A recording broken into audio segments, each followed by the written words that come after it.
তারপরে ডি এর পরে বি এর ফুল প্রোডাকশনটা করবো 2000 ইউনিট, ডিমান্ডটা ফুলফিল করে দেবো, ম্যাক্সিমাম প্রফিট। এরপরে র্যাঙ্কিং এ কে আছে? সি বললেন না? সি এর ডিমান্ড হচ্ছে 2500, তখন সি কে আমরা এই পুরোটা করে দেবো, 2500 পুরো প্রোডাকশন করব। এরপরে কত মিনিট থাকে? এরপরে স্যার 1500 ডি এর 1500 ইউনিট প্রডিউস করতে লাগে আমার কত মিনিট করে? 6 মিনিট করে, 6 15 90 9000 মিনিট লেগে যায়। 9000 স্যার। আচ্ছা, তারপরে আমার বি এর লাগে 2000 ইউনিট 2 মিনিট করে 4000, তাহলে 4000 মিনিট চলে গেল। এবার আসেন সি এর 2500 ইউনিট 3 মিনিট করে 7500, তাহলে 13000 আর 7500 20500 হয়ে গেল না? এরপরে বাকি মিনিট কত থাকে? 24000 মিনিট থেকে 20500 বাদ দিলে কত থাকে? 3500। এই 3500 আমি সবার মানে যে ডি যেটা র্যাঙ্কিং যেটা সবচেয়ে কম হয়েছে একে আমি এর প্রোডাকশন করবো, তাহলে এতে আমার 5 মিনিট করে পার প্রোডাক্ট লাগে, তাহলে 3500 মিনিটে আমি কত ইউনিট করবো? এখানে স্যার এটা ই করে ভাগ করতে হবে স্যার, 700 এর মতো আসে মিনিট। 700 আসবে, 3500 ভাগ 5, তাহলে আমার 700 ইউনিট। এটা আমি এ প্রোডাকশন করব। এই তো বিষয়টা হচ্ছে এখানেই হচ্ছে, এটাই হচ্ছে হিসাব, আর কিছু নেই। না স্যার, ফার্স্টে একটু স্যার আমার কনফিউজ হয়েছিলাম স্যার, এখানে 400 মেশিন আবার 24000 মানে মেশিন ইউনিট আসছে। এটা পরে স্যার মানে আমি মানে 60 দিয়ে গুণ করার পরে 24000 আসছে, কিন্তু একটু মানে কোশ্চেন এরকম মানে হয়েছিল যে মানে 60 দিয়ে কেন গুণ হইলো আর কি, এরকম একটা কোশ্চেন ছিল। কেন হইলো? এখন কি আর কোনো কনফিউশন আছে আপনার এখানে? না স্যার, এখন ঠিক আছে, বুঝতে পারছি। এখন ঠিক আছে। হিসাবটা খুবই সহজ, বুঝতে হবে আর কি, বিষয় বুঝতে পারলে হিসাবটা তো কোনো কঠিন কিছু না। ঠিক আছে, তো আমি তাহলে সবাইকে তাহলে মিউট করে দিচ্ছি, মিউট করে আমি স্ক্রিন শেয়ার করবো। আর আপনারা যখন আমাকে রেসপন্স করবেন আনমিউট করে কথা বলবেন, ঠিক আছে?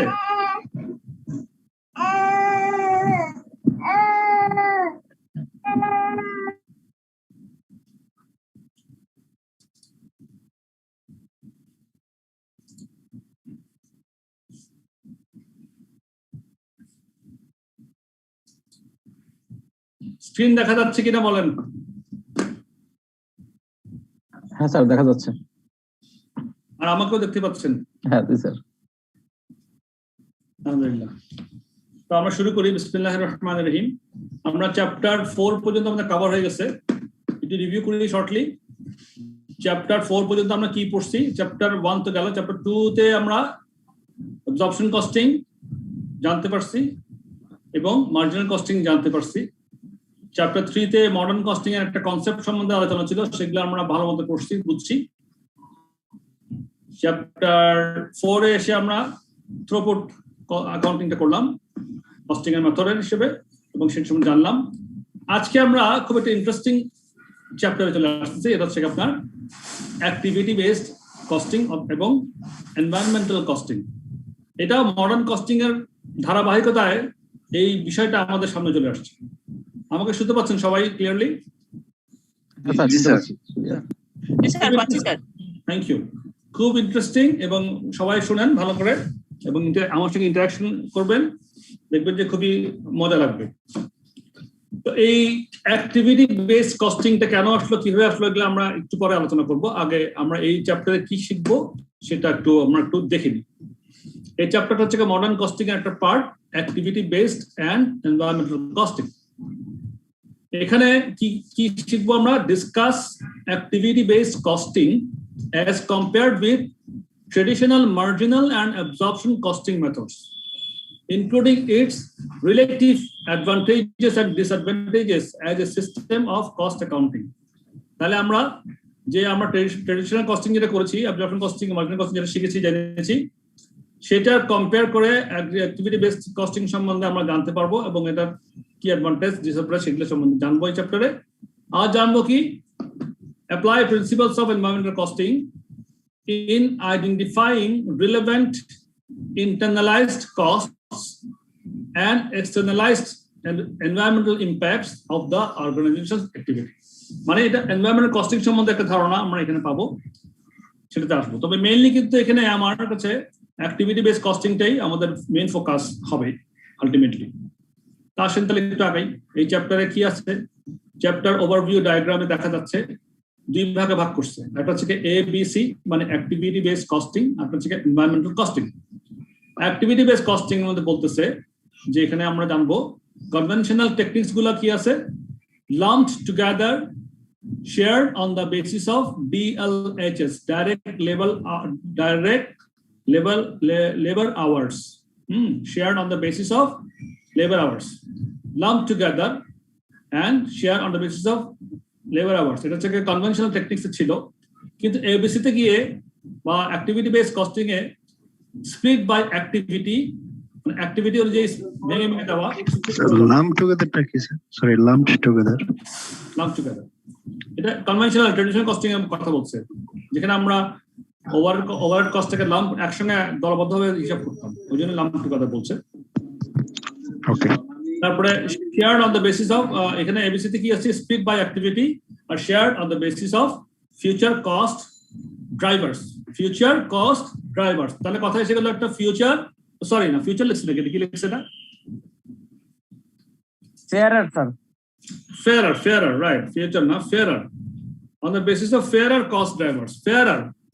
Fair মানে হচ্ছে কি বলেন তো? মানে fairer cost driver কথা হচ্ছে কি, মানে অধিকতর, মানে স্যার যেটা উপযুক্ত স্যার, যে খরচের জন্য ফেয়ার, হ্যাঁ ফেয়ার, উপযুক্ত, অধিকতর উপযুক্ত, ফেয়ারার। তাহলে shared on the basis of fairer cost drivers, তার মানে এখানে কিছু আরো ফেয়ারার কিছু পদ্ধতি আছে, সেগুলো আমরা আলোচনার মধ্যে জানতে পারবো। এই গেল এবিসির পার্টটা। আর এনভায়রনমেন্টাল কস্টিং এর পার্টটা হচ্ছে, এটা কনভেনশনাল টেকনিক্স আমরা দেখতাম যে include as part of other overheads, মানে এনভায়রনমেন্টাল কস্টটাকে আমরা আদার ওভারহেডস এর পার্ট হিসেবে ইনক্লুড করতাম কনভেনশনাল টেকনিকে, কিন্তু অ্যাক্টিভিটি বেস কস্টিং এ এসে আমরা করতেছি split out and shared using appropriate cost drivers. তাহলে এখানে কস্ট ড্রাইভার্স একটা শব্দ চলে আসছে, এটা কি জিনিস আমরা একটু পরে আলোচনাতে ইনশাআল্লাহ বুঝে ফেলবো। তাহলে modern production environments, modern producers have changed the way that they produce so that they have much more machinery and computerized manufacturing systems, smaller batch sizes, less use of direct labor. Modern techniques এর মধ্যে কি দেখা যায়, modern এনভায়রনমেন্টের মধ্যে দেখা যাচ্ছে যে আমরা মেশিন ইউজে বেশি চলে গেছি এবং কম্পিউটারাইজড ম্যানুফ্যাকচারিং সিস্টেমে আমরা কিন্তু বেশি এখন চলে গেছি। এটা প্রযুক্তির উন্নতির কারণেই আমরা অটোমেটিক্যালি এই পথে চলে আসছি যে আমরা মাচ মোর মেশিনারি নিচ্ছি এবং কম্পিউটার ম্যানুফ্যাকচারিং সিস্টেমে আমরা চলে আসতেছি। তাতে লেবার কমে যাচ্ছে, ওভারহেড বেড়ে যাচ্ছে, এগুলা পরে আসবে। তারপর হচ্ছে কি স্মলার ব্যাচ সাইজেস, ছোট ছোট ব্যাচ সাইজ করে স্মল ব্যাচ আমরা প্রোডাকশন করি। আর কি দেখি, less use of direct labour, তাহলে আমার তখন ডাইরেক্ট লেবারের ইউজ কমে যাচ্ছে। And this has had the following impact on production cost. এই যে আমাদের মডার্ন প্রোডাকশন এনভায়রনমেন্ট সৃষ্টি হয়েছে, এটা আমাদের কিছু ইম্প্যাক্ট হয়েছে প্রোডাকশন কস্টের মধ্যে। কি প্রোডাকশন কস্টে কি ধরনের ইম্প্যাক্ট হয়েছে? More indirect overheads, for example insurance and depreciation of the machine and computers.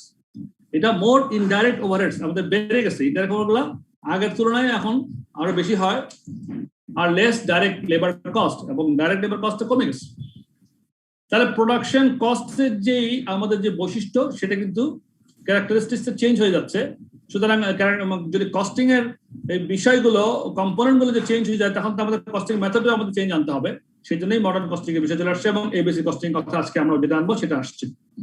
This means that the traditional methods of costing, মানে marginal and absorption, produce standard cost tasks that are less useful due to inaccurate product cost. তাহলে product costing এ যেটা আমাদের inaccurate হয়ে যাচ্ছে এখন, তাহলে আমাদের আগের সিস্টেমে যে আমরা স্ট্যান্ডার্ড কস্ট কাট করতাম ট্রেডিশনাল কস্টিং মেথডে, সেগুলো এখন একটু কম ইউজফুল হচ্ছে। The largest cost of production is indirect overheads, but these are categorized together in one figure that lacks detail and is not useful to management. আমাদের ম্যানেজমেন্টের কাছে এখন ওই যে ওভারহেড যেহেতু এখন বেড়ে গেছে, প্রোডাকশন ওভারহেড বেড়ে গেছে, অন্যান্য খরচের তুলনায় ওভারহেডটা বেড়ে গেছে, এবং ওগুলোকে এক জায়গায় ক্যাটাগরাইজ করে ফেলা হচ্ছে একসঙ্গে, এবং তাতে হচ্ছে কি lakhs detail and is not useful to management. তাহলে ওইটাতে ডিটেইল আমরা ভাঙতে পারতেছি না। এই যে ওভারহেড কিসের ওভারহেড, কোথেকে ওভারহেড হলো, কেন এত বেশি হলো, এই যে আমরা যে চূর্ণ বিচূর্ণ করে কস্টটাকে আমরা ম্যানেজ করবো, সেটা এখানে হতে পারছে না ট্রেডিশনাল মেথডে। তাহলে ম্যানেজমেন্টের কাছে ইউজফুল কম হচ্ছে, because management does not know what components are of the largest production cost, মানে ইনডাইরেক্ট ওভারহেডস এর মধ্যে কোন কম্পোনেন্টটা আমাকে বেশি আমার প্রোডাকশন কস্টের জন্য দায়ী হচ্ছে, সেটা ম্যানেজমেন্ট বুঝতে পারতেছে না, and they cannot implement proper cost control। যদি আমরা যদি বুঝতেই না পারি কোথায় আমার কস্ট বেশি, তাহলে আমি কস্ট কন্ট্রোলটা কিভাবে করবো, তাহলে প্রপারলি আমি সেটা করতেই পারতেছি না। এগুলো হচ্ছে সবই আমাদের ট্রেডিশনাল কস্টিং মেথডের যেই প্রবলেমগুলো আমরা মডার্ন কস্টিং মেথডে এসে দেখতে পাচ্ছি, সেটা কম্পেয়ার করে বলা হচ্ছে। Then the costs are often allocated between products on the basis of direct labor hours. এটা traditional method, despite the fact that direct labor is becoming a smaller proportion of product cost and does not fairly reflect the relationship between the products and the indirect overheads. তাহলে ওভারহেডটা যেহেতু কম হচ্ছে, বেশি হচ্ছে, direct লেবারটা কম লাগতেছে, তাহলে আমাদের proportion যে ভাগ করছে সেটা কিন্তু ফেয়ার আর হচ্ছে না। আরেকটা কারণ হচ্ছে because cost are inappropriately or inaccurately shared between products. It means that the total production cost can be wrong, which can lead to poor pricing and production decision. যদি আমার যদি inappropriate বা inaccurate ভাবে যদি আমি কস্টটাকে শেয়ারিং করি, overhead sharing করি, তাহলে আমাদের প্রোডাকশন কস্টটা রং হয়ে যাবে, এবং প্রোডাকশন কস্ট যদি আমরা রং ভাবে হিসাব করি, তাহলে তো আমাদের প্রাইসিংটাও আমরা সঠিকভাবে করতে পারবো না। কারণ প্রাইসিংটা করি কিসের উপরে, প্রোডাকশন কস্টের বেস করে আমরা একটা মার্জিন যোগ করি, তারপরে তো আমরা সেলস প্রাইস ইনপুট করি, তাহলে প্রাইসিংটা ভুলে যাবে, এবং প্রোডাকশনের যে ডিসিশন নিব সেটাও ভুলে যেতে পারে। এগুলো সব ট্রেডিশনাল কস্টিং মেথডের সঙ্গে কম্পেয়ার করে, মডার্ন কস্টিং এর এবিসি কস্টিং এর কথা কম্পেয়ার করে এই কথাগুলো বলা হয়েছে। Activity based costing has been developed to solve the problems that traditional costing methods create in these modern environments. তাহলে আমাদের এখন এই জন্যই আমাদের এত কিছু ঘটনা যে আমরা পড়লাম, যে আমাদের সমস্যাগুলো দেখতে পাচ্ছি, সেগুলোর কারণে অ্যাক্টিভিটি বেসড কস্টিং এর ডেভেলপ হয়েছে। আচ্ছা, প্রবলেমস, ট্রেডিশনাল কস্টিং এর প্রবলেম কি ছিল, প্রবলেমস উইথ অ্যাবজর্পশন কস্টিং কি ছিল, সেটা একটু রিভিউ করে ফেলি। তাহলে এটা রিভিউ করতে পারলে এবিসি কস্টিংটা আমাদের ধরতে সুবিধা হবে। তাহলে একটু পড়ি। Traditional absorption costing charges overhead cost to products or services in an arbitrary way. In product costing, overheads are absorbed on the basis of the volume of production in each production department or center. The basis for setting an absorption rate is volume related, such as an overhead absorption rate per unit produced, a rate per direct labor hour, or a rate per machine hour. আমরা তাহলে ওভারহেডটাকে এভাবে আমরা অ্যালকেশন করতে শিখে আসছি absorption costing মেথডের মধ্যে। The assumption underlying this method of costing is that overhead expenditure is connected to the volume of production activity, যেগুলো আমরা অ্যাবজর্পশন কস্টিং এর মধ্যে প্র্যাকটিস করেছি বিগত চ্যাপ্টারগুলোতে। This assumption was probably valid many years ago when production systems were based on labor intensive or machine intensive mass production or of fairly standard items. Overhead costs were also fairly small relative to direct materials and direct labor costs. Therefore, any inaccuracy in the charging of overheads to products cost was not significant. মানে আগে ছিল আমাদের কি, আমরা direct material direct লেবারের কস্টে বেশি ছিল, overhead কস্টে কম ছিল, রিলেটিভলি ওভারহেড কস্টে কম ছিল। আর এটা ছিল কি, the assumption is not valid in a complex manufacturing environment where production is based on smaller customized batches of products. Indirect costs are high in relation to direct costs, and a high proportion of overhead activities such as production scheduling, order handling, and quality control are not related to production volume. For similar reasons, traditional absorption costing is not well suited to the costing of many services. এগুলা আমরা যেগুলা পড়ে এসেছি absorption costing এ সেগুলা নিয়ে আবার পুনরায় আলোচনা হচ্ছে এবং কি প্রবলেম হচ্ছিল সেগুলা জেনে নিচ্ছি এবং এগুলা জানার কারণে আমরা বুঝতে পারবো absorption costing এর পরে আমরা কেন ABC costingটা আমাদের জন্য ভালো হবে। আচ্ছা, problems with marginal costing key. There are also major problems with marginal costing, but for different reasons. In marginal costing, products or services are valued at their marginal cost, and the profitability is assessed by calculating the contribution earned from each product or service. আপনারা এগুলা ধরতে পারছেন কথাগুলো আমরা যে আগে পড়ে আসছি মার্জিনাল কস্টিং এ এবং অ্যাবজর্পশন কস্টিং এ? জি স্যার। আচ্ছা, প্রশ্ন থাকলে আমাকে বলবেন, আমাদের যেন কোনো প্রবলেম কোনো কনফিউশন নিয়ে যেন না আগাই কেউ। Fixed costs are assumed কোথায়? মার্জিনাল কস্টিং বলছি। In marginal costing, products or services are valued at their marginal cost, and profitability is assessed by calculating the contribution earned from each product or service. Fixed costs are assumed to be time related and are charged against profit as a cost for the period. This can be a useful costing method when variable costs are a large proportion of total cost. তাহলে যখন আমার variable কস্টটা অনেক large proportion থাকে তখনই marginal কস্টটা কিন্তু আমাদের জন্য বেশি ইউজফুল হয় কস্টিং মেথড হিসেবে, কারণ কস্ট যেদিকে বেশি সেটা নিয়ে আমাদের বেশি চিন্তা করা উচিত। তো কিন্তু বর্তমান সিচুয়েশনটা চেঞ্জ হয়ে যাচ্ছে।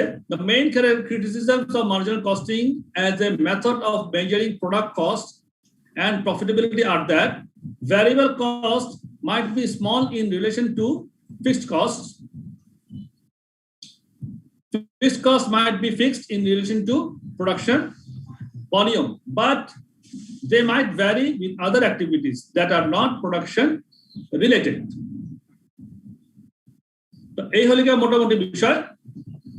আমরা অ্যাক্টিভিটি বেসড কস্টিং এ যাবার কেন আমাদের যেতে হচ্ছে, কেন আমরা অ্যাক্টিভিটি বেসড কস্টিং এ দিকে মডার্ন কস্টিং এর দিকে আমরা কস্ট অ্যাকাউন্টেন্টরা আমরা যাচ্ছি, সেটা কারণ হচ্ছে এগুলো অ্যাবজর্পশন কস্টিং এ কি কি প্রবলেম ছিল এবং মার্জিনাল কস্টিং কি এখন যে কস্টিং এর যে মেথডটা কস্টিং এর যে কম্পোনেন্টে চেঞ্জ হচ্ছে। আমার প্রোডাকশন কস্ট আগে ছিল ম্যাটেরিয়াল লেবার এগুলোর কস্ট বেশি ছিল, ওভারহেডটা কম ছিল কম্পারেটিভলি, এখন কিন্তু ওভারহেডটা বেশি হচ্ছে এবং ওভারহেডের চার্জটাও বেশি হচ্ছে।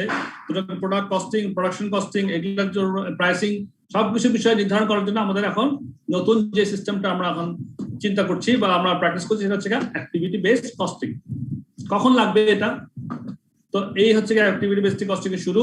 Activity based costing is an, আপনাদের কি বোর লাগছে না তো? না নো স্যার। স্যার আচ্ছা, আমাকে একটু রেসপন্স করিয়েন যদি কোনো রকম প্রশ্ন থাকে, ইন্টারাকশন করিয়েন। আর আপনারা একটু হা না বললে আমি বুঝতে পারবো না যে আপনারা আছেন কি নাই। ঠিক আছে স্যার। হ্যাঁ, তো ইন্টারাক্টিভ হলে ভালো লাগবে। গল্পের ছড়া খেলে আমরা মাথা ঢুকে দেবো। অ্যাক্টিভিটি বেসড কস্টিং এ কি হচ্ছে? Activity based costing is an alternative approach to product costing. তাহলে অল্টারনেটিভ কেন বললো? ওই অ্যাবজর্পশন কস্টিং এবং মার্জিনাল কস্টিং এর একটা বিকল্প একটা পদ্ধতি প্রোডাক্ট কস্টিং এর জন্য। It is a form of absorption costing, but দেখছেন এখানে বলছে it is a form of absorption costing. তার মানে এটাও অ্যাবজর্পশন কস্টিং এর মতোই, কিন্তু একটু ডিফারেন্ট আছে। কি ডিফারেন্ট আছে? But rather than absorbing overheads on a production volume basis, it firstly allocates them to cost pools before absorbing them into units using cost drivers. তাহলে কি হচ্ছে, আমার এটা অ্যাবজর্পশন কস্টিং এর মতোই একটা কস্টিং সিস্টেম এবিসি কস্টিংটা, অ্যাক্টিভিটি বেসড কস্টিংটা, কিন্তু একটু ডিফারেন্স আছে। ডিফারেন্স থেকে আমরা অ্যাবজর্পশন কস্টিং এ ওভারহেডটা কি করতাম, ভলিউমের উপরে বেসিস করে আমরা অ্যালোকেট করে দিতাম, কিন্তু এই ক্ষেত্রে আমরা ভলিউমের উপরে বেসিস করে অ্যালোকেট করব না। অ্যাক্টিভিটি বেসড কস্টিং এর ক্ষেত্রে কি করব, আমরা rather we firstly allocate them to cost pools আমরা কস্ট পুলস করতে কস্ট পুলস মানে হচ্ছে খাত, মনে করেন খাত, এই খাতে এই খাতে এই খাতে এই খাতে ওভারহেডের খাত নির্ধারণ করবো, এই কয়েকটা খাত আছে, ওই কোন খাতে কত খরচ সেটা সে হিসাব করবো। তাহলে খাত অনুযায়ী ডিস্ট্রিবিউট করবো before absorbing them into units of using cost driver. এবং প্রত্যেক খাতের মধ্যে ওই মানে কস্ট ড্রাইভার কোন খাতকে কোন কস্ট ড্রাইভার দ্বারা ওটা বেশি ইনফ্লুয়েন্স হয়, কি কারণে একটা কস্টের একটা খাতে কস্টটা বেশি হয় বা কম হয়, সেই জিনিসটাও যেটা সেই জিনিসটা নির্ধারণ করা যেটা হবে সেটাকে বলা হবে কস্ট ড্রাইভার্স। তাহলে cost pools and cost drivers দুটো বিষয় এখানে আসছে। Sir cost pool and cost driver সম্বন্ধে আমাদের একটা ভালো ধারণা নিতে হবে। দেখি এগুলো কি জিনিস। A cost pool is an activity that consumes resources and for which overhead costs are identified and allocated. For each cost pool, there should be a cost driver. তাহলে cost poolটা কি? এটা একটা activity that consumes resources. আমার যে রিসোর্সটা আছে, material, labour যাই আছে হ্যাঁ, এই যে রিসোর্সগুলো যে আমার কনজিউম করবে, এই অ্যাক্টিভিটি দ্বারা রিসোর্স কনজিউম হবে, for which overhead cost are identified and allocated. তখন আমরা ওভারহেড কস্ট যত হবে ওটা ওই কস্ট পুল অনুযায়ী আমরা নির্ধারণ করব। খাত, বাংলায় বলতে বলে খাত, এই খাতে ওই খাতে বলি না আমরা সেটা। For each cost pool there should be a cost driver. তাহলে প্রত্যেক খাতকে ইনফ্লুয়েন্স করে কোনটা কোন বিষয় দ্বারা ইনফ্লুয়েন্স হয় ওটাকে বলা হয় cost driver. Cost driver is a unit of activity that consumes resources. Unit of activity, হ্যাঁ, কত পরিমাণ লাগে, ইউনিট কত। Cost driver is a unit of activity that consumes resources. An alternative definition of cost driver is a factor influencing the level of cost. আমার কস্টের যে লেভেলটাকে influence করে যে ফ্যাক্টরটাকে সেটাকে বলা হয় কস্ট ড্রাইভার। ওই আমাদের সামনে আলোচনাতে আরো ক্লিয়ার হবে। কস্ট পুল এবং কস্ট ড্রাইভার এই দুটো শব্দ আপনারা মাথায় ঢোকান এবং মনে মনে প্রচারণ করেন যে cost pool and cost driver. Illustration 1টা পড়ি। ইলাস্ট্রেশন 1টা পড়লে আমাদের একটু দেখেন আরো ক্লিয়ার হবে। Imagine the machine department in a traditional absorption costing system. একটা মেশিন ডিপার্টমেন্ট একটা ট্রেডিশনাল কস্টিং সিস্টেমে এটা চিন্তা করেন, ইমাজিন করেন। The overhead absorption rate would be based on machine hours because many of the overheads in the machine department would relate to the machines. Many of the machine hours overhead আমরা কি করতাম, the overhead absorption rate would be based on machine hours because many of the overheads in the machine department would relate to the machines.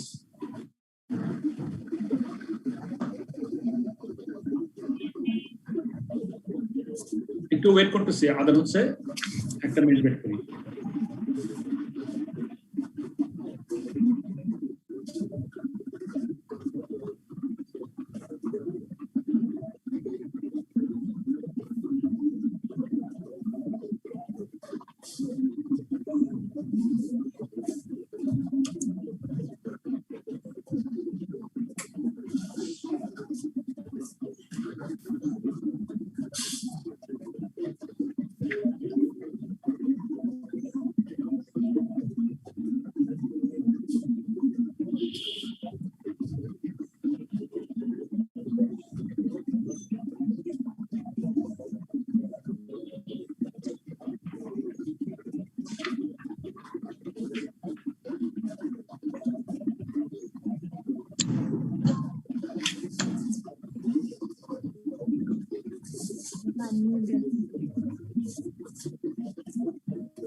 ঠিক আছে, আবার শুরু করি। বিসমিল্লাহির রহমানির রহিম।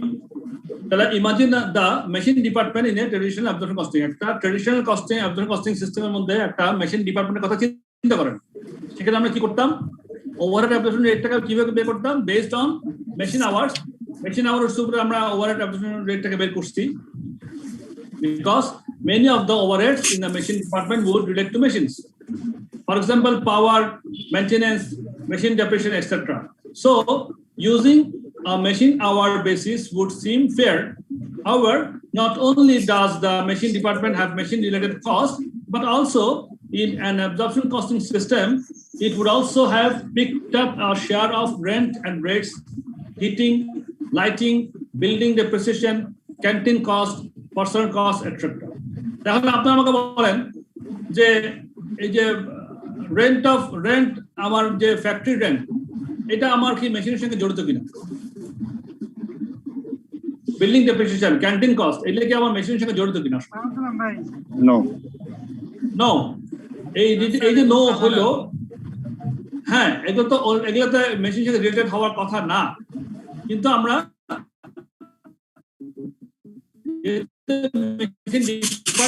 আমরা ওটা থেকে অ্যালোকেট করে দিতাম। This cost would also be absorbed on a machine hour basis, because everything is the machine department is absorbed on machine hours, and whilst this is fair for power, maintenance, machine depreciation, it is inappropriate for other cost.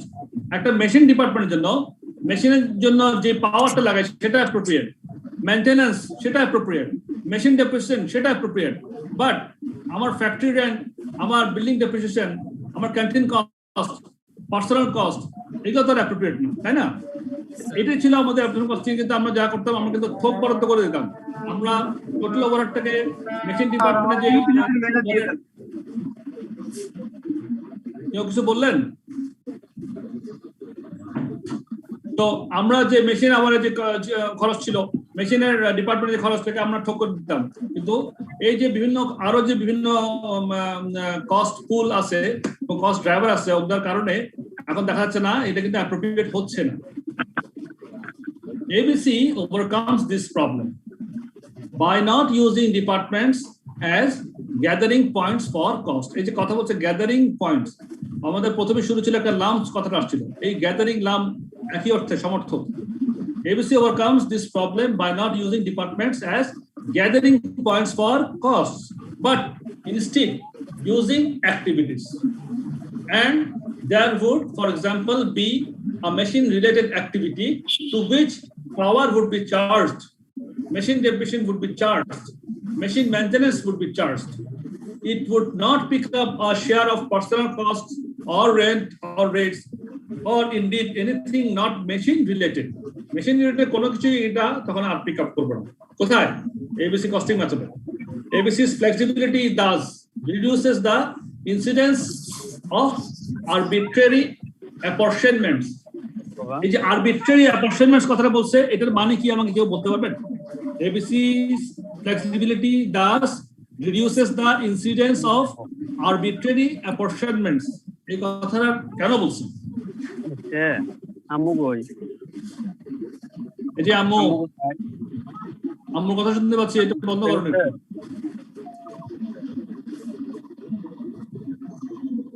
হ্যাঁ, আমাকে কেউ বলবেন? আমি একটু mute করি সবাইকে।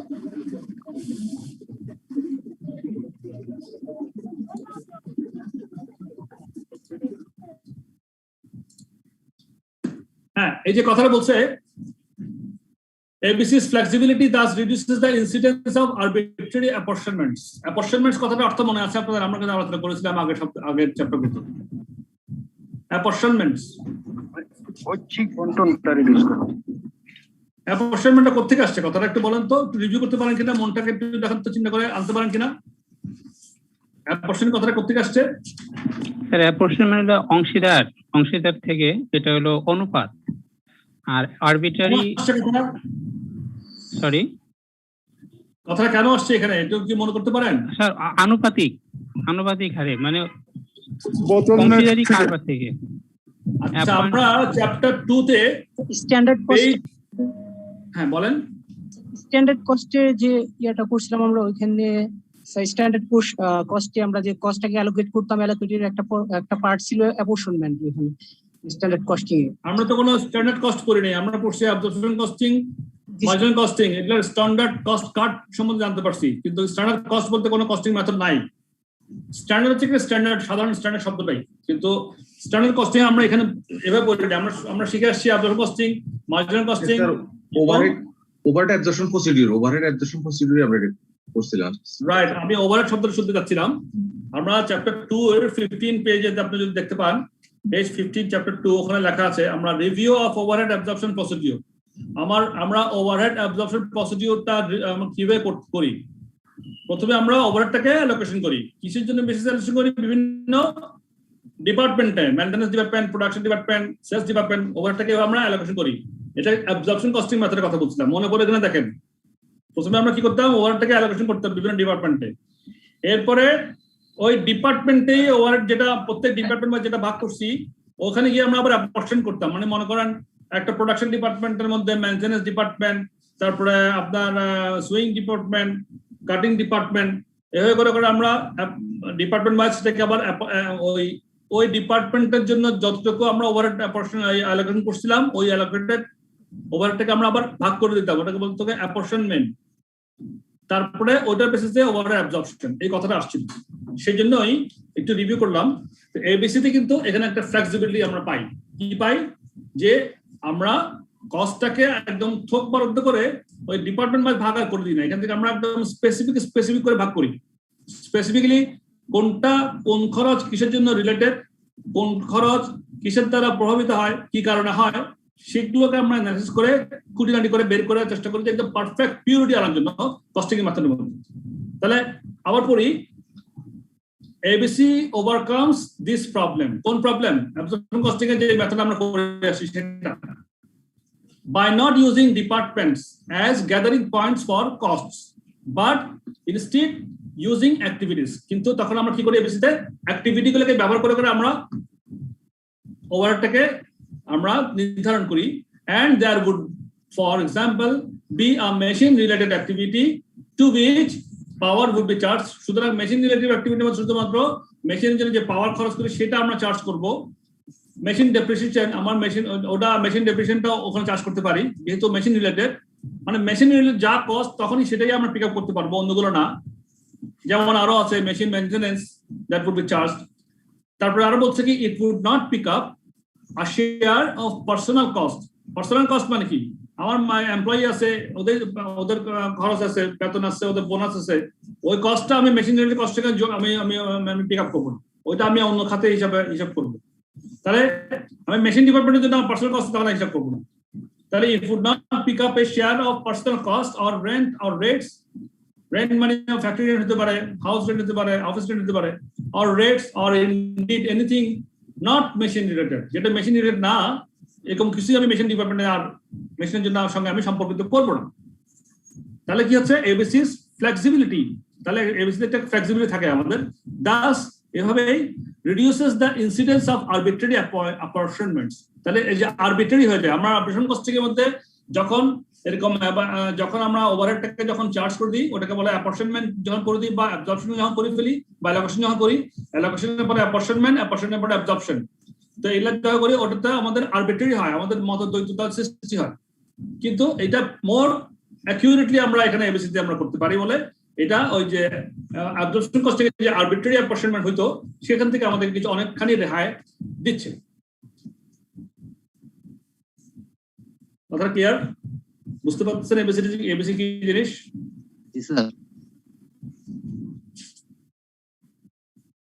ABC আমরা অঙ্কতে যাব একটু পরে, কিন্তু আমাদের এই কনসেপ্টটা হচ্ছে বেসিক কনসেপ্ট। যদি এটা মাথায় নিয়ে অঙ্ক করি আমাদের অঙ্কতে কোনো ঝামেলা হবে না। যদি এটা এই কনসেপ্টের মাথায় না থাকে তাহলে আপনার অনেক ধরনের কোয়েশ্চেন আসতেছে। যাই হোক, অঙ্কের মধ্যে আরো সমাধান হবে। তবে আপাতত একটু যা আমরা ডিসকাস করছি একটুকের মধ্যে করে কারো কোনো প্রশ্ন আছে কিনা?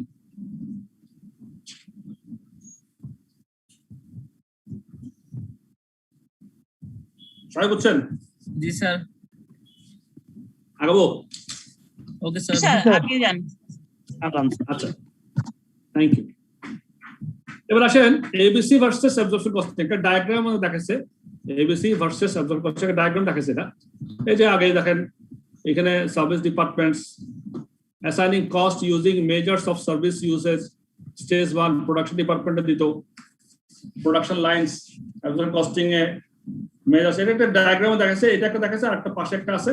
এটা হচ্ছে আপনার এটা হচ্ছে অ্যাক্টিভিটি বেস ইয়ের মধ্যে, এটা হচ্ছে অ্যাক্টিভিটি বেস কস্টিং কিভাবে করে, এগুলা বিচ্ছিন্ন ভাবে যায়, আলাদা আলাদা যায়। এখানে অ্যাক্টিভিটি পুল আছে, অনেকগুলো পুল আছে। অ্যাবজর্পশন কস্টিং এর মধ্যে ডিপার্টমেন্ট বা দিয়ে একদম থোক বরাদ্দ করে অ্যাবজর্পশন করে দিচ্ছে, কিন্তু এখানে দেখা যাচ্ছে যে অনেকগুলো কস্ট পুল, অ্যাক্টিভিটি পুল করছে, অ্যাক্টিভিটি পুল করে ওরা ভাগ করছে, প্রোডাক্ট লাইনের মধ্যে দিয়ে দিচ্ছে। এটাকে জাস্ট ডায়াগ্রামে বোঝার চেষ্টা করছে, আপনারা এটাকে দেখিয়েন। দেন হ্যালো জি বলেন। স্যার আমরা কি 5 to 7 মিনিটস একটু ব্রেক দিতে পারি আসরের নামাজ জন্য? অবশ্যই পারি। আমার মনে হয় ঠিক 5টার সময় দিই, কেমন? আমরা 5 minutes to 7 minutes একটা ব্রেক দিব, ঠিক অবশ্যই দিব। 5টার সময় দিব, সমস্যা নেই, 5টাই বেটার হ্যাঁ, হবে। 5টায় দিব। আমি একটু আগে যাই, একটু এই ফ্লোটা শেষ করে ফেলি। তাহলে আসেন, identifying activities and drivers.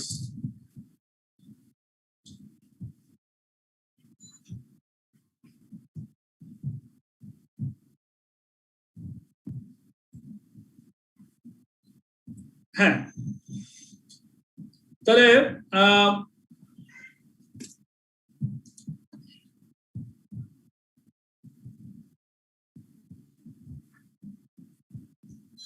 if a business decides to adopt activity-based costing to measure the costs and profitability of its products and services, it must identify the key activities that consume resources and the cost driver for each of those activities. যেগুলো আলোচনা করলাম সেই বিষয়টা, যে যদি আমরা যদি activity-based costing কোনো কোম্পানি করতে চায়, কেন?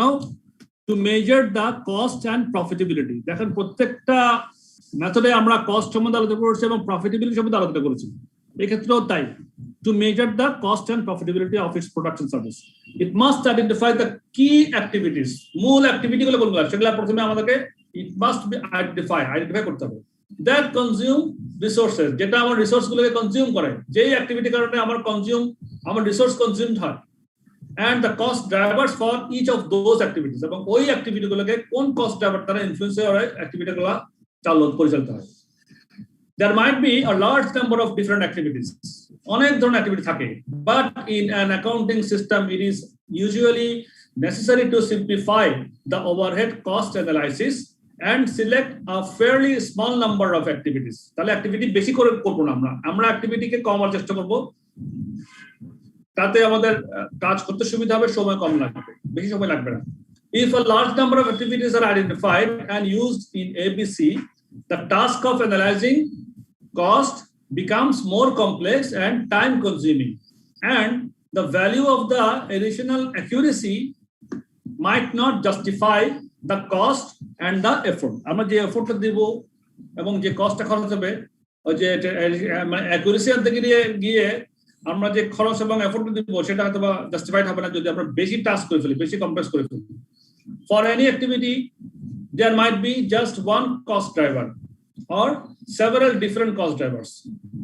Where there are several cost drivers, it is necessary to select just one for the purpose of ABC analysis. যখন কোনো ক্ষেত্রে দেখা যাবে, অনেক ক্ষেত্রে কোনো কস্ট পুলকে অনেকগুলো কস্ট ড্রাইভার ইনফ্লুয়েন্স করতেছে, তাহলে আমাদের সবগুলো নেওয়া দরকার নেই। আমরা তখন কি করব?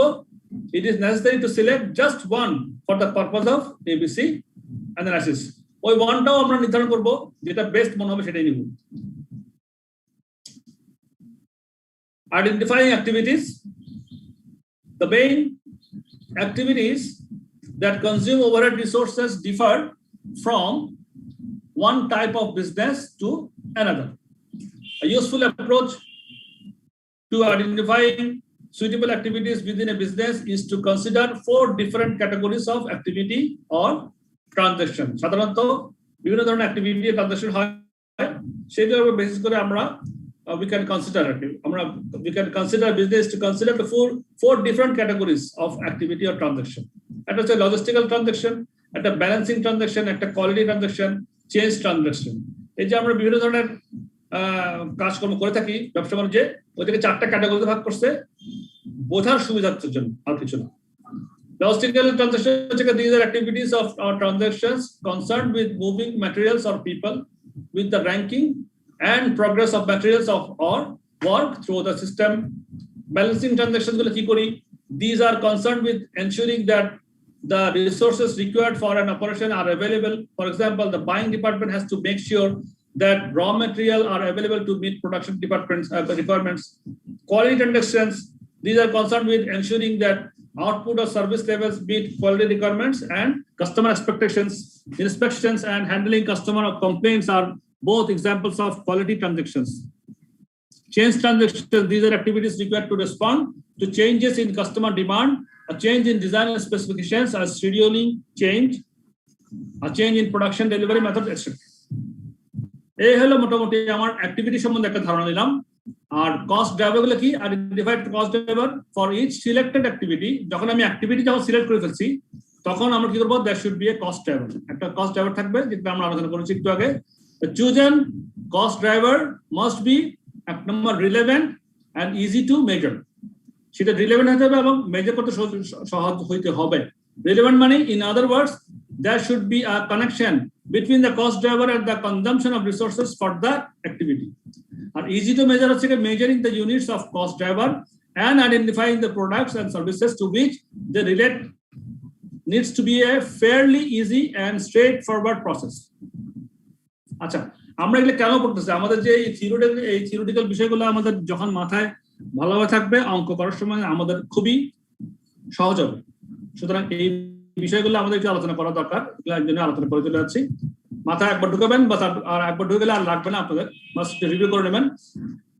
এই প্যারাটা পড়েই আমরা নামাজ চলে যাবো ইনশাল্লাহ। Often the cost driver is the number of transactions relating to the activity. Cost driver is the number of transactions related to the activity. For example, the cost driver example কি আছে? The cost of setting up machinery for a production run might be driven by the number of setups. আমার মনে করেন machinery setup করতে হয়, cost of setting machinery. আমার machinery যে setup করতে হয়, cost of setting up machinery or for a production run might be driven by the number of setups. কত নাম্বার সেটআপ করতে, কতবার সেটআপ করলাম বা কয়টা জব করলাম, কয়টা ব্যাচ প্রডিউস করলাম, তাহলে ব্যাচে ব্যাচে আমার কত মেশিন সেটআপ করতে দিতে পারে, ওর একটা কস্ট আছে। কস্ট অফ সেটিং আপ, এই কয়েকটা পয়েন্ট একটু ভালো করে মাথা ঢুকান, কারণ এগুলো আমাদের কাজে আসবে অঙ্ক করার সময়। The cost of setting up machinery for a production run might be driven by the number of setups. হয়তোবা নাম্বার অফ সেটআপ দ্বারা এটা আমার কস্ট অফ মেশিনারি সেটআপের বিষয়টা আমরা ইনফ্লুয়েন্স হয়। The cost of running machines might be driven মানে cost driver কোনটা দিয়ে ইনফ্লুয়েন্স হচ্ছে, কস্ট অফ রানিং মেশিনটা might be driven, cost of running machines might be driven by the number of machine hours for which the machines are running. বুঝতেছেন তো না কথাটা? জি sir. আপনাকে আসেন আমার সঙ্গে নাকি নাই? স্যার আছে স্যার। মাঝে মাঝে তো আমি হারাই যাই, আপনারা একটু হারাই যান, আমাকে ধরে রেখে একটু, হ্যাঁ একটু আমাকে রেসপন্স করিয়ে দিন। The cost of assembling the product assembling মানে কি?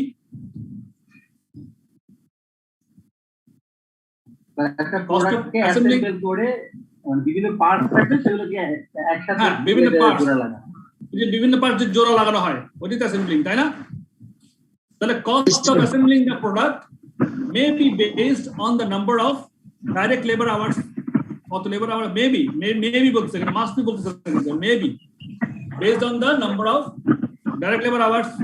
Cost of order processing might be related to the number of orders received. যতগুলো অর্ডার রিসিভ করছে, অর্ডার প্রসেসিং করতে যত খরচ হবে ওটা রিলেটেড থাকবে। Cost of dispatch might be related to the number of orders dispatched or to the weight of the items dispatched. Cost of purchasing might be related to the number of purchase orders made. কয়টা purchase দিলাম, cost of purchasing এর মধ্যে সেখানে ওই order purchasing এর মধ্যে হয়তো থাকতে পারে। Cost of quality control might be related to the number of inspections carried out. Quality controlটা ইন্সপেকশনের উপর নির্ভর করে, তাহলে কয়টা ইন্সপেকশন করলাম, or to the incidents or rejected items. এই হলে কি মোটামুটি আমাদের কস্ট ড্রাইভার কিভাবে আমরা সিলেক্ট করব তার একটা চিন্তা করার একটা খোরাক দিল, ধারণা দিল। এইভাবে আমরা চিন্তা করতে হবে যে কোন কস্টটা কোন কস্ট পুলকে কোন কস্ট ড্রাইভার ইনফ্লুয়েন্স করতেছে, কোন কস্ট পুলকে কোন কস্ট ড্রাইভার ইনফ্লুয়েন্স করতেছে, কোনটা রিলেভেন্ট, কোনটা easy to measure. Cost driver identify করার সময় আমরা চিন্তা করবো কোনটা রিলেভেন্ট বেশি, কোনটা ইজি টু মেজার। আর কস্ট পুল তো আমরা বললাম যে খাত, কি কি খাতে আমার খরচটা, কস্টের আমার যে খরচগুলো হচ্ছে সেটা আমরা কস্ট পুলের মাধ্যমে বা খাতে কস্ট পুলের মাধ্যমে করব, এবং ড্রাইভার হিসেবে করবো আমরা কস্ট ড্রাইভার হচ্ছে রিলেভেন্ট হতে হবে, ইজি টু মেজার হতে হবে, যেটা কস্ট পুলকে ইনফ্লুয়েন্স করে। একটু পর্যন্ত সবাই বুঝছেন? সবাই মাথায় আসছে, মোটামুটি আসছে মাথায় কথাগুলো? জি স্যার। জি স্যার। আর কোনো প্রশ্ন নাই? আচ্ছা, তাহলে আমরা এখন আমাদের একটা ব্রেক নিই 5 থেকে 7 মিনিট। স্যার অ্যাক্টিভিটিস গুলো সরি, বলেন। স্যার অ্যাক্টিভিটিস গুলো একটু আরেকবার যদি ক্লিয়ার করে দিতেন, এই যে লজিস্টিক ট্রানজাকশন ব্যালেন্সিং, মানে জাস্ট এক না, এটা অ্যাক্টিভিটি না, এটা হচ্ছে ট্রানজাকশন এন্ড নামাজের পরে করেন। Categories of transaction. হ্যাঁ, স্যার 10 মিনিট ব্রেক দেন স্যার, নামাজের 10 মিনিট। জি, 10 মিনিট বেশি হয়ে যাবে, 7 মিনিট দিচ্ছি, আমরা 7 মিনিটও চলে আসি। 7 মিনিট ব্রেক, ঠিক আছে? স্যার জি স্যার জি স্যার। ঠিক আছে স্যার। এখন কয়টা বাজছে? স্যার এখন 5:04। 5:04, আমরা 5:11-তে উঠবো ইনশাআল্লাহ।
সমাধান করে দেবো, যেখানে আমি বলছি।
সবাই আসছেন?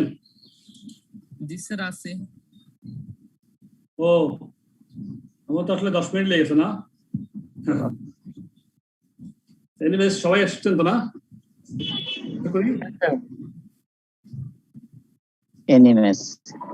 এনিমেস কয় এনিওয়ান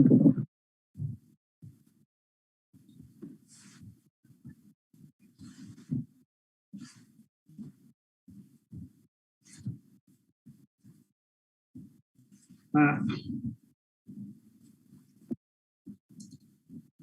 আমি সবাইকে মিট করে দিচ্ছি, আপনারা আমার সঙ্গে যখন কথা বলবেন আনমিট করে কথা বলবেন। তাহলে আমরা কি জানলাম? এবিসি কস্টিং এর সম্বন্ধে জানছি এবং কস্ট পুল, কস্ট ড্রাইভার দুটি জিনিস আমাদের মাথায় আসছে, সেটা নিয়ে আমরা আলোচনা করছি। এখন আমরা দেখব calculating the full production cost per unit using ABC.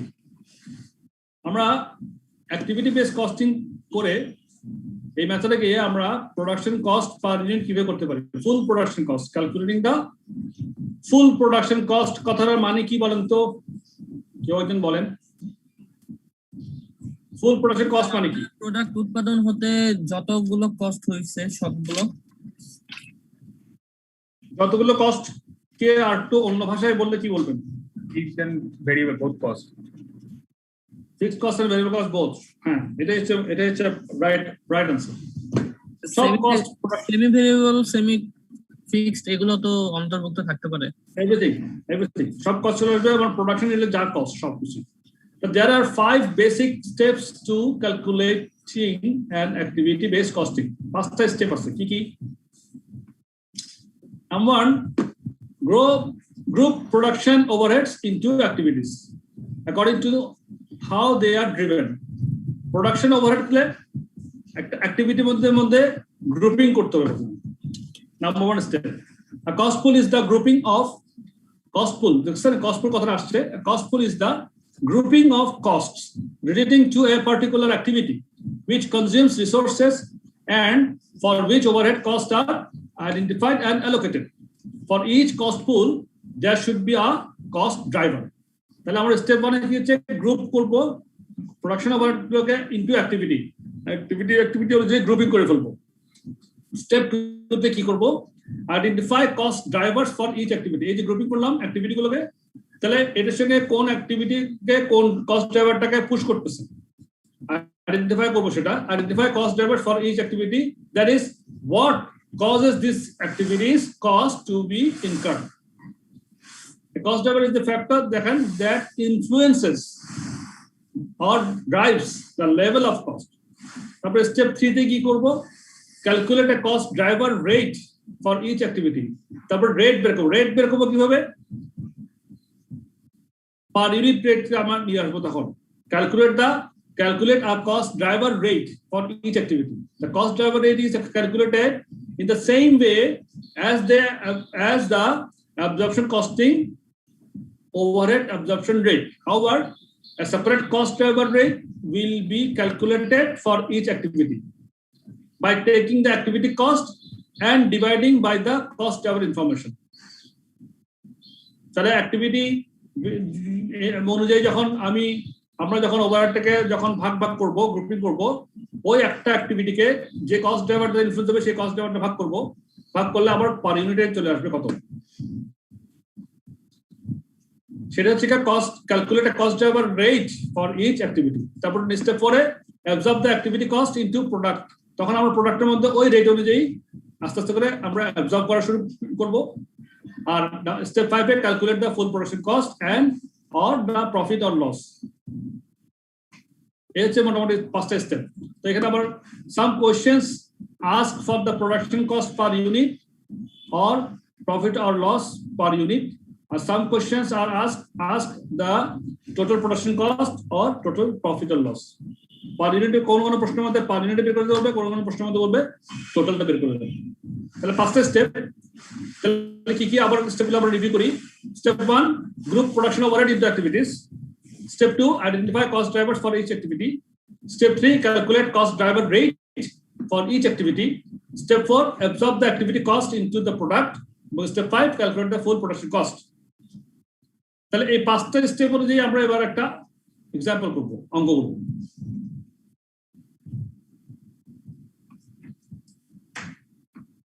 আচ্ছা, তাহলে অঙ্কটা কি আছে? A manufacturing business makes a product in two models. যেটা মডেলে করে, model 1 and model 2. Details of the product of two products are as follows. Model 1, model 2, annual sales 8000 unit, 8000 unit. Number of sales orders 60, 250. Sales price per unit 54, 73.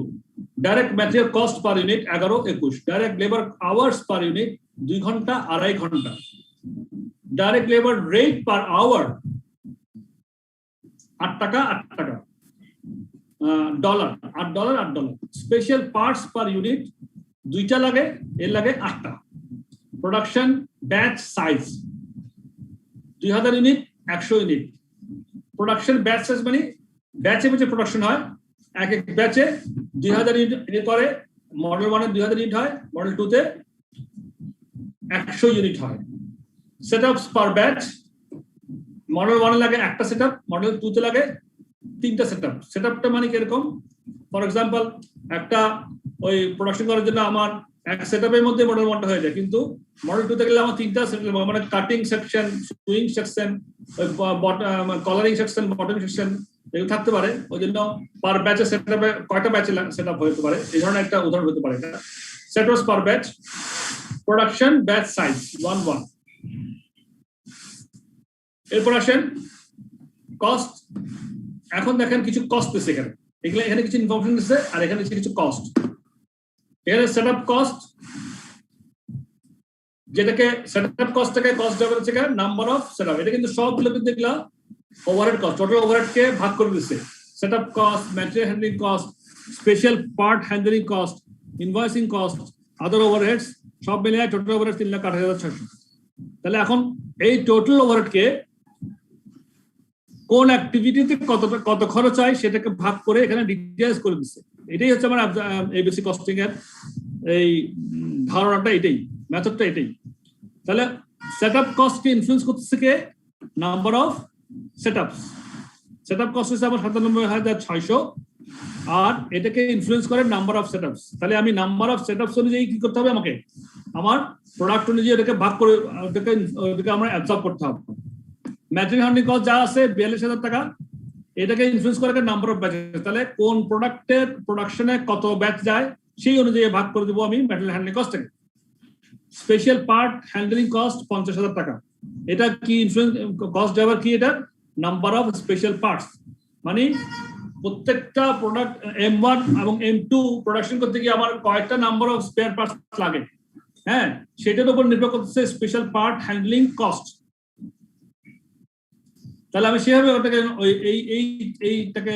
এই cost পুলটাকে, মানে cost পুল মানে এখানে হচ্ছে special parts handling cost, এটা cost পুল, আর cost driver হচ্ছে number of special parts. Invoicing cost পুলে লাগে আমার 31,000 টাকা ডলার, এবং এটা কস্ট ড্রাইভার হচ্ছে নাম্বার অফ সেলস অর্ডার। ওভারহেডটা হচ্ছে ডাইরেক্ট লেবার উপর নির্ভর করছে, আদার ওভারহেড।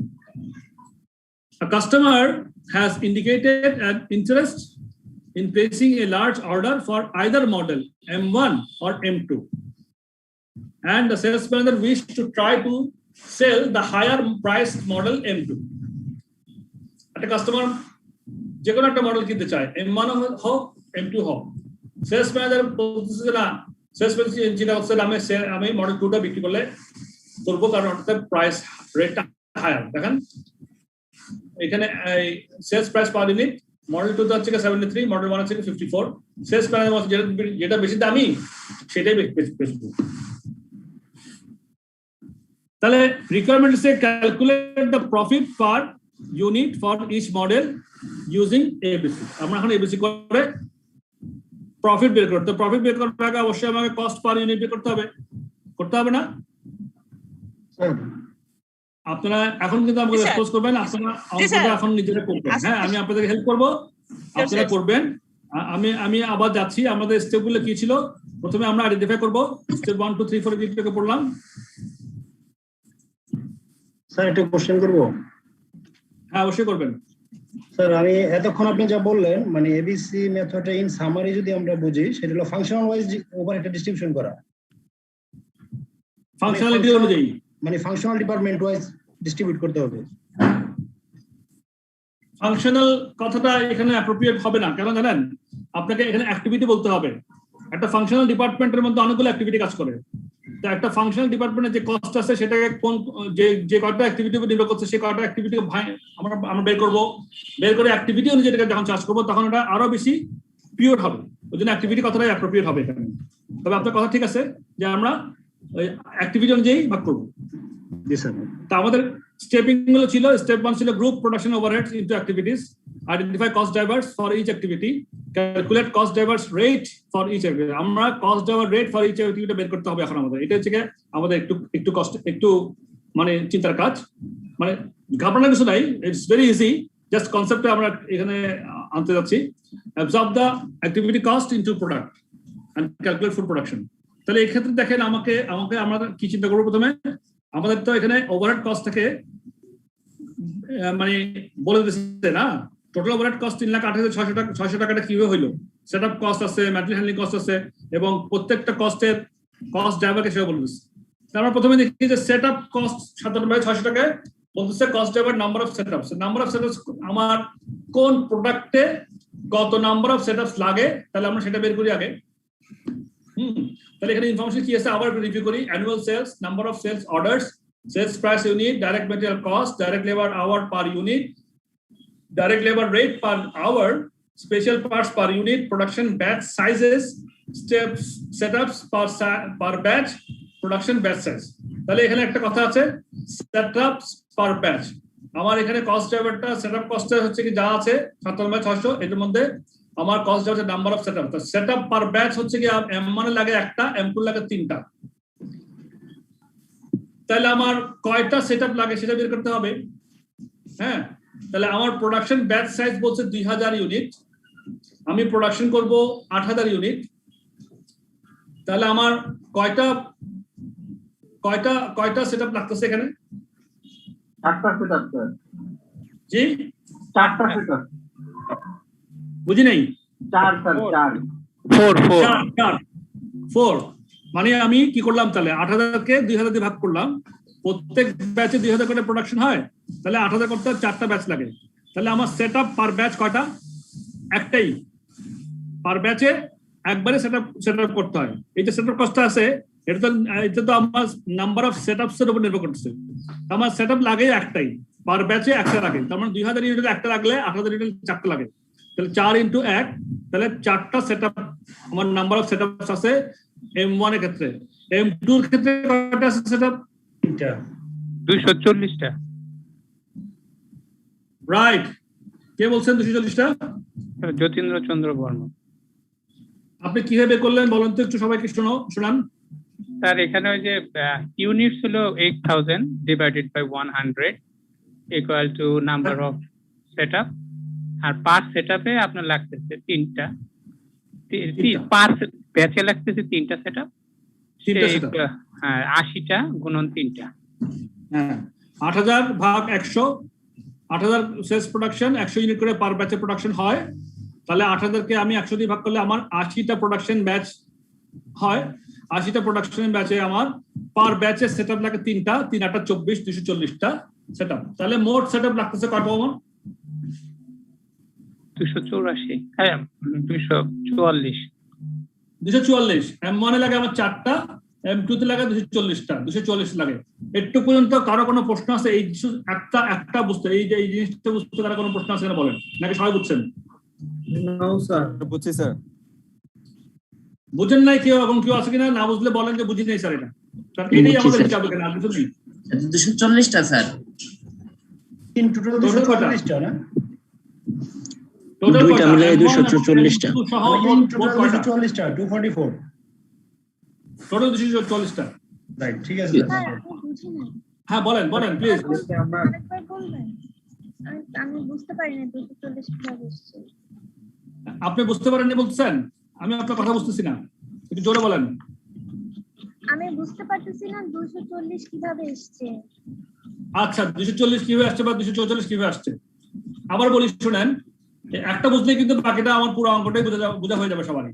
দেখেন এখানে কি বলতেছে আমাদের, আমার এখানে সেটআপ কস্ট দিয়ে দিচ্ছে 97,600 টাকা এবং এই সেটআপ কস্টটা ইনফ্লুয়েন্স হয় বা কস্ট ড্রাইভার হচ্ছে নাম্বার অফ সেটআপ দিয়ে, মানে যত নাম্বার অফ সেটআপ সেটাকে দিয়ে এই কস্ট অফ সেটআপটাকে আমার ডিস্ট্রিবিউট করতে হবে M1 এবং M2 প্রোডাকশন কস্টে বৃদ্ধি করতে হবে। তা এখন দেখবো আমরা M1 এ কত সেটআপ লাগতেছে, M2 তে কত সেটআপ লাগতেছে, সেভাবে আমরা হিসাব করবো।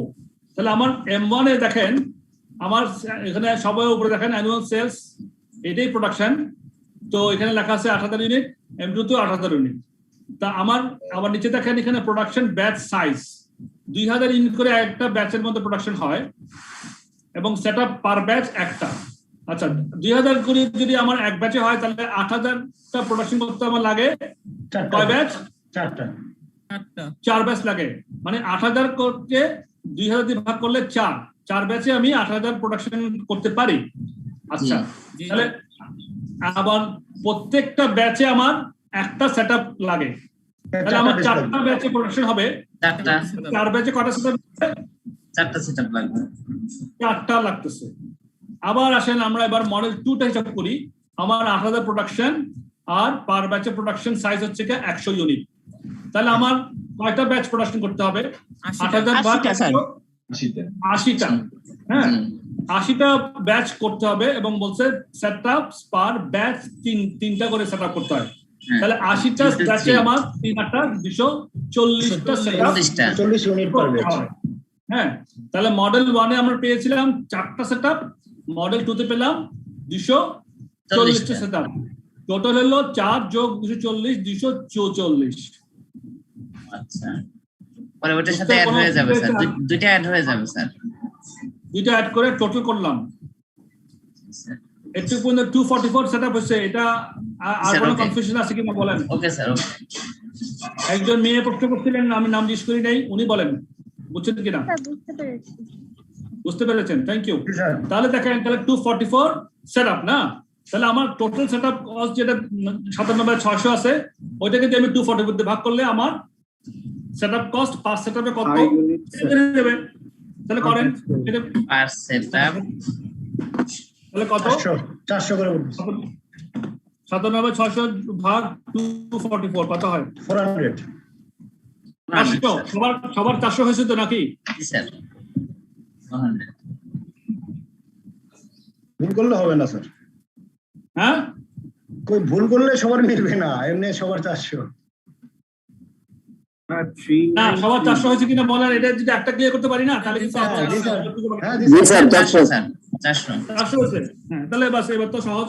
এবার আমার 97,600 কে তাহলে আমার M1 এ কত টাকা যাবে? 1600। M1 এ 1600। 400 গুণ 1600 1600 400 গুণ 4 400 গুণ 4। M2 তে 1600 M2 তে 240 গুণ 400 96,000। তাহলে টোটাল মিললে আমার 97,600 হয় না? জি স্যার। 400টা বুঝে নেই স্যার। 400 বুঝেন নাই? আচ্ছা তাহলে 400 কিভাবে পাইছি? আমাদের যে সেটআপ কস্ট 97,600 এটা বুঝছেন তো নাকি? এটা প্রশ্ন দেওয়া আছে, প্রশ্ন করতে বলছি।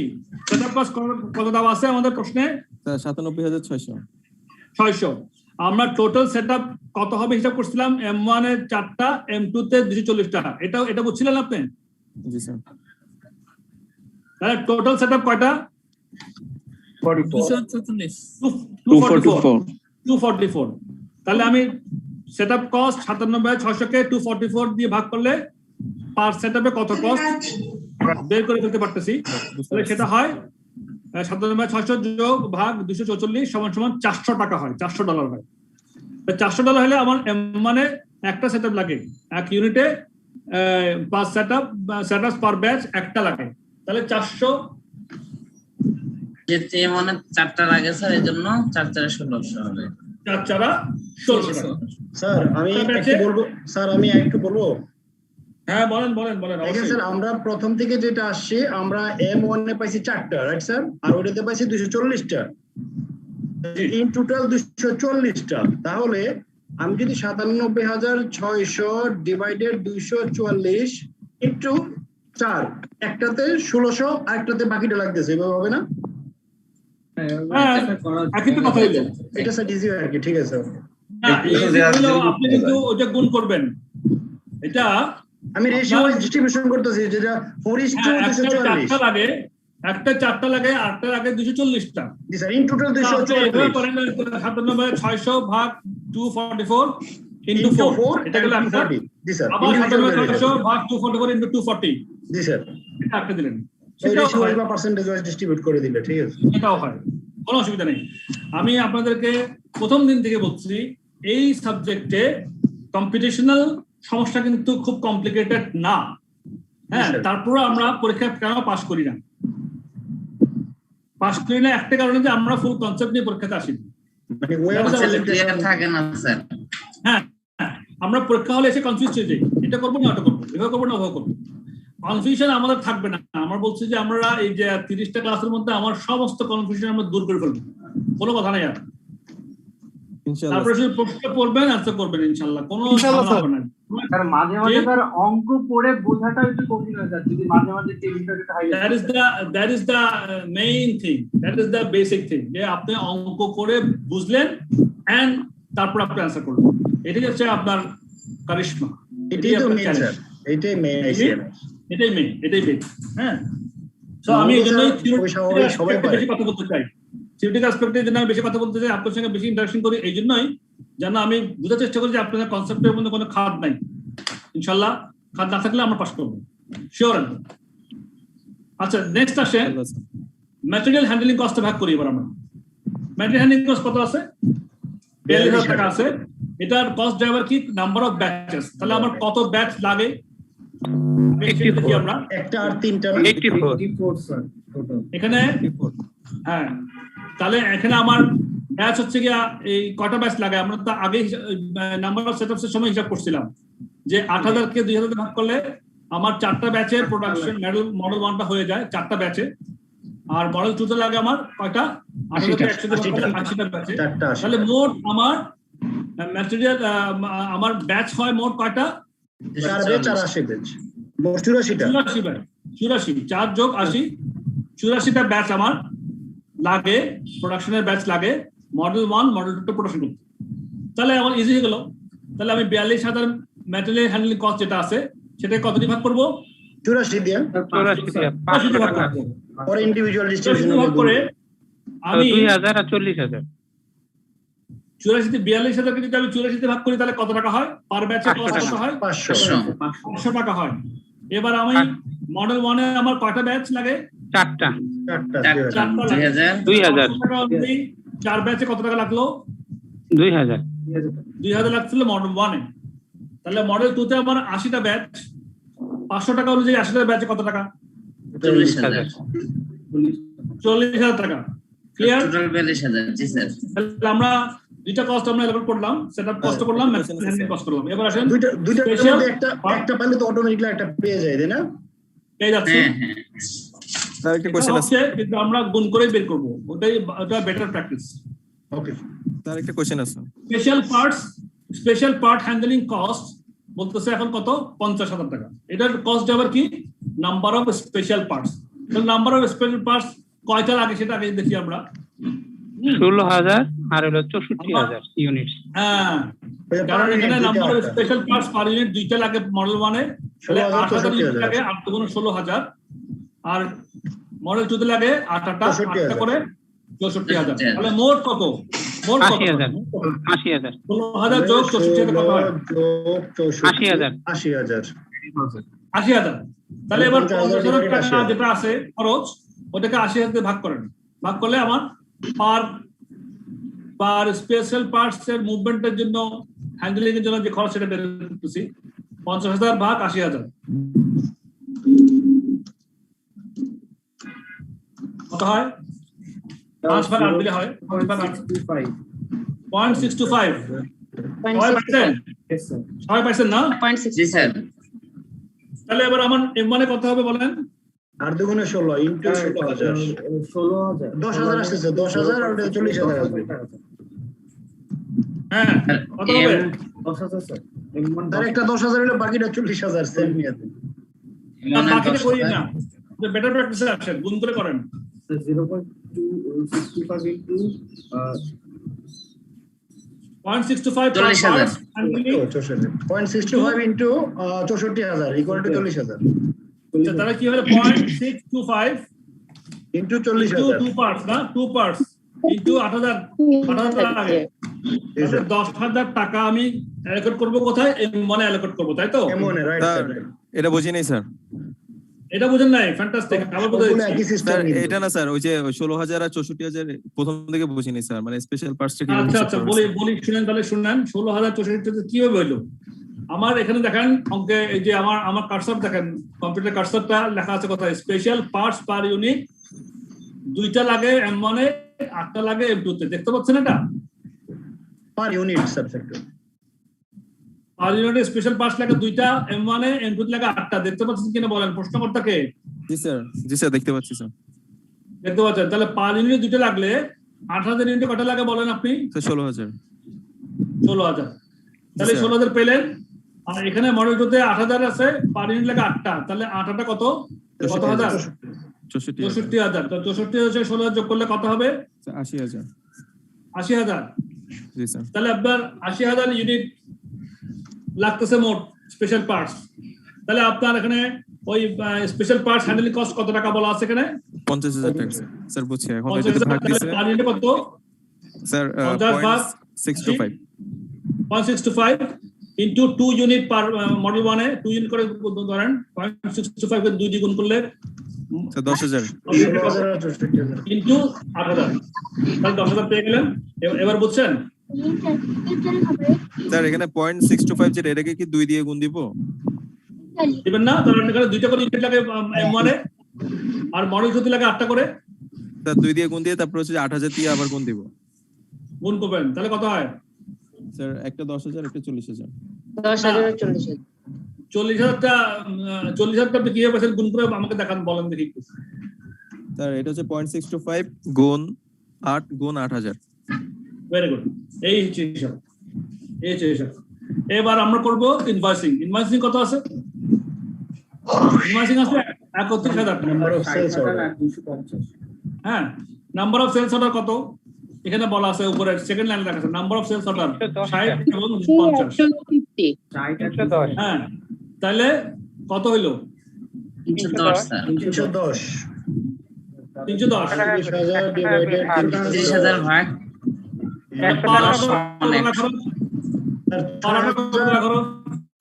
100 টাকা স্যার। 25,000 টাকা ভাগ 310, তাহলে কত হয়? 100 টাকা। 100 টাকা। তাহলে আমার M1 এ কত খরচ লাগতেছে?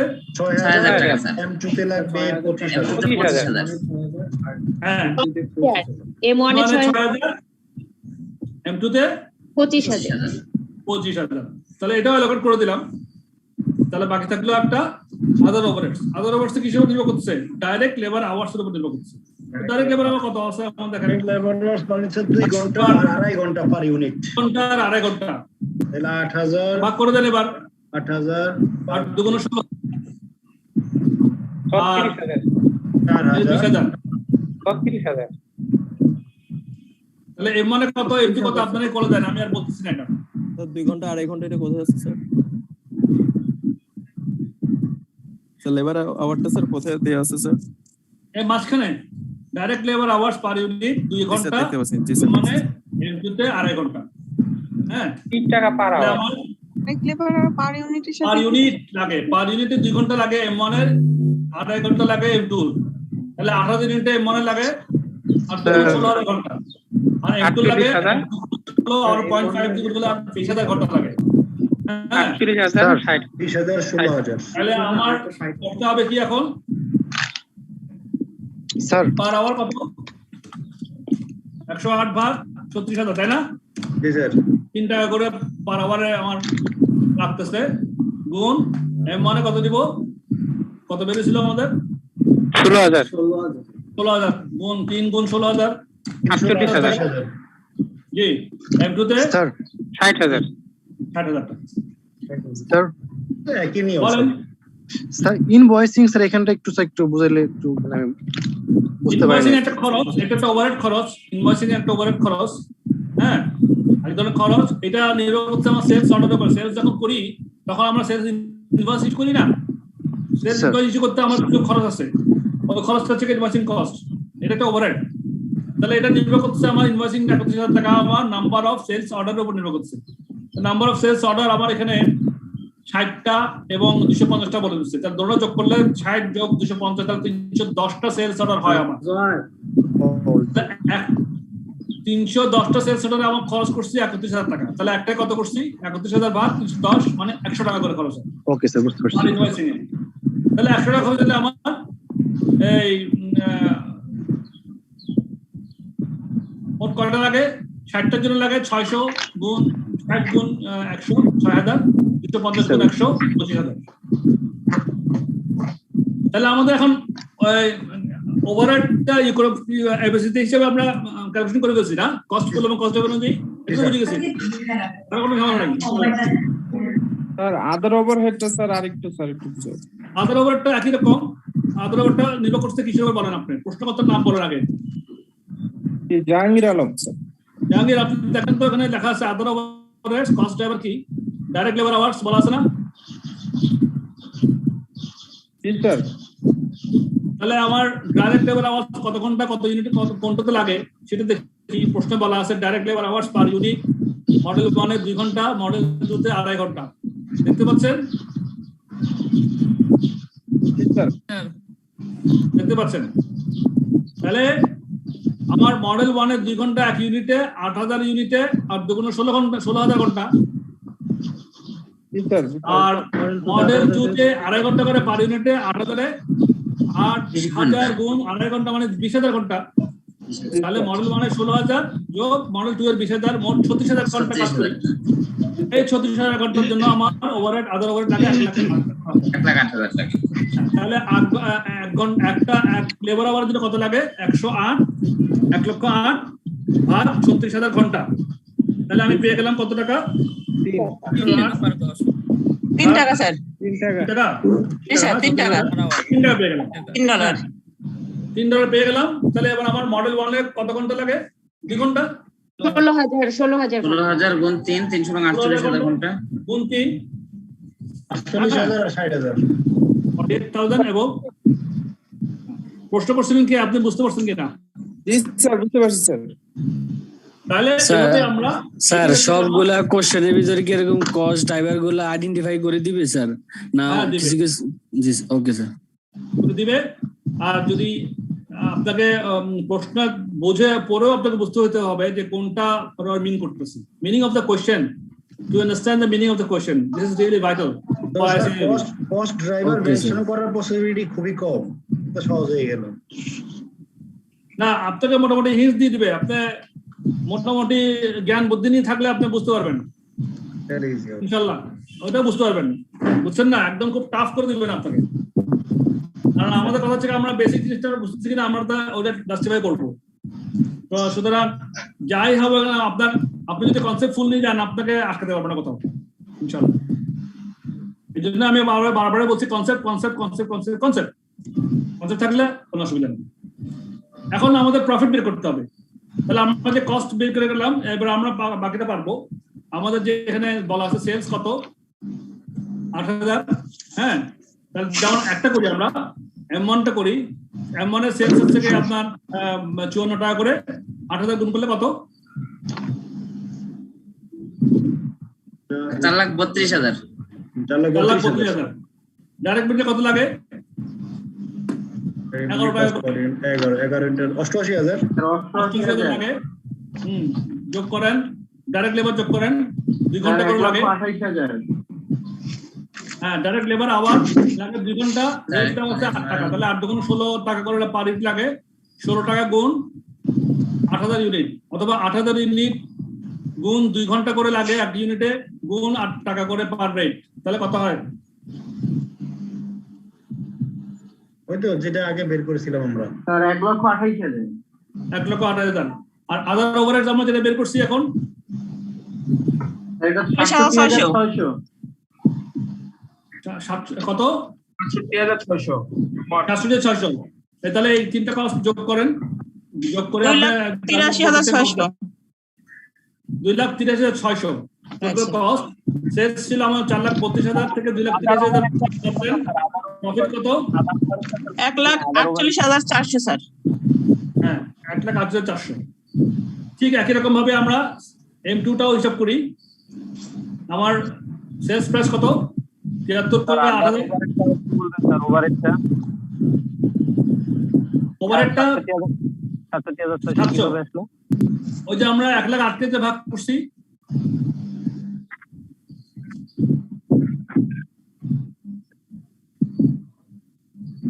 আমরা 68,600 আসছে জি আমরা setup cost material handling cost special parts handling cost invoicing other overhead সব যোগ করলে 3 লাখ আমার চলে আসছে 67,600 টাকা টোটাল করলে M1 এ এটা টোটালটাই আমি ক্যালকুলেট করছি হ্যাঁ আবার M2 তে সবগুলো যোগ করলে আমাদের চলে আসে 2,61,000 টাকা বুঝছেন হ্যাঁ তা M2 তে এবার সেলস প্রাইস কত 73 টাকা ইনটু 8,000 কত টাকা হয় 84,000 5,84,000 বিয়োগ ম্যাটেরিয়াল কত টাকা করে 21 টাকা করে ম্যাটেরিয়াল 21 টাকা ইনটু 8,000 কত টাকা 1,68,000 স্যার ডাইরেক্ট লেবার 8 টাকা করে আড়াই ঘন্টা 20 টাকা ইনটু 8,000 ইউনিট 1,60,000 টাকা ঠিক আছে না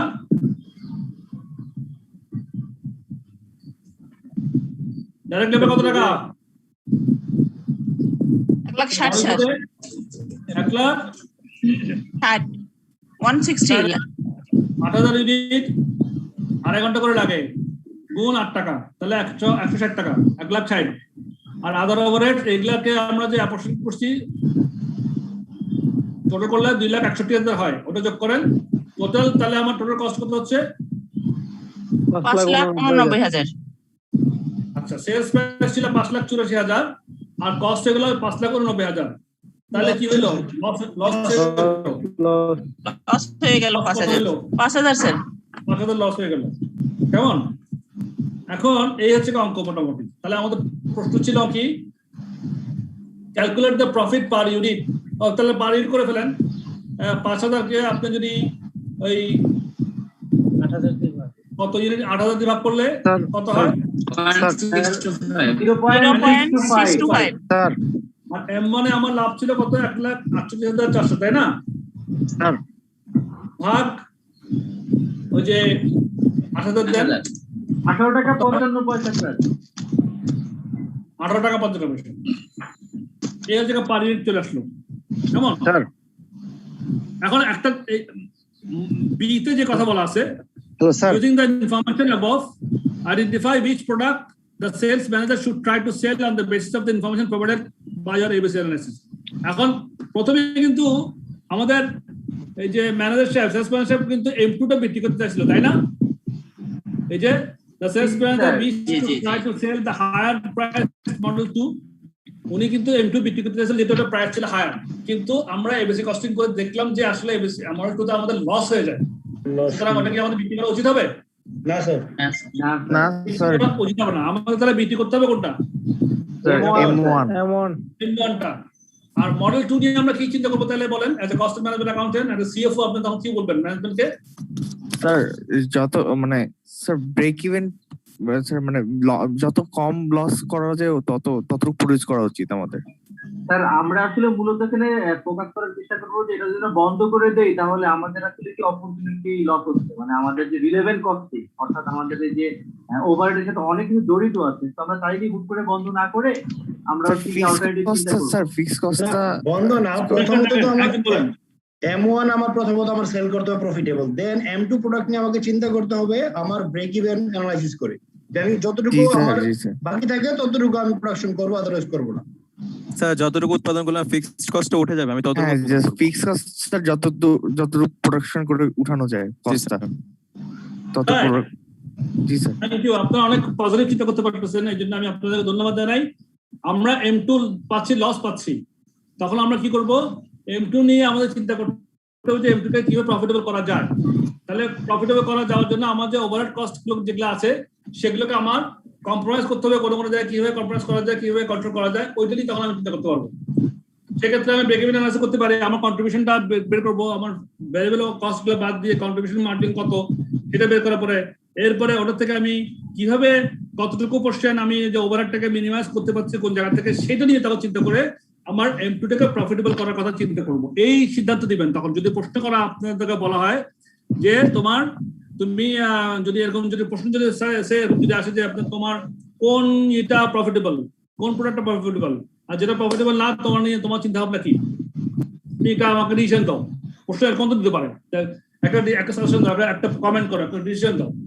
তখন বলতে হবে এভাবে যে M2 টাকে আমি ক্লোজ করে দিব না, আমি কি করবো এটাকে ইমপ্রুভ করার যে কস্টটাকে আমি কাটার করবো, আমার কন্ট্রিবিউশনটা তো আমার পজিটিভ আছে।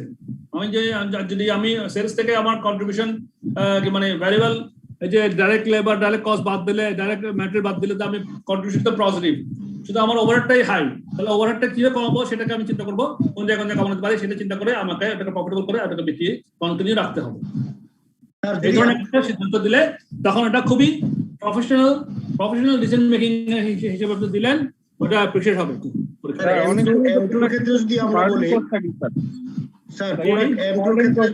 এগুলো তো স্যার রিমুভ করে দিলে প্রোডাক্টটা স্যার প্রফিটেবল হয়ে যায়। স্যার এখানে প্রোডাক্ট M2 ক্ষেত্রে যদি আমি ম্যানেজমেন্টকে বলি যে M2 সাধারণত একটা কস্টিং হয় র মেটেরিয়াল আর ওভারহেড দুইটা সাইড, আমি স্কিল এফিসিয়েন্সি ডেভেলপ করে যদি ওভারহেড রিডিউস করতে পারি প্লাস আমি র মেটেরিয়াল ও রি-ইঞ্জিনিয়ারিং করে যদি আমি বাজেটিং আরো মিনিমাইজ করতে পারি, দেন ইট মে বি প্রফিটেবল। রাইট, আপনি মানে বিভিন্ন ডাইমেনশন থেকে বলবেন, এটা হচ্ছে প্র্যাকটিক্যাল অ্যাসপেক্টে যখন যেটা সিচুয়েশন সেভাবে করে অ্যান্সার করবেন, বিষয় তো সেরকম।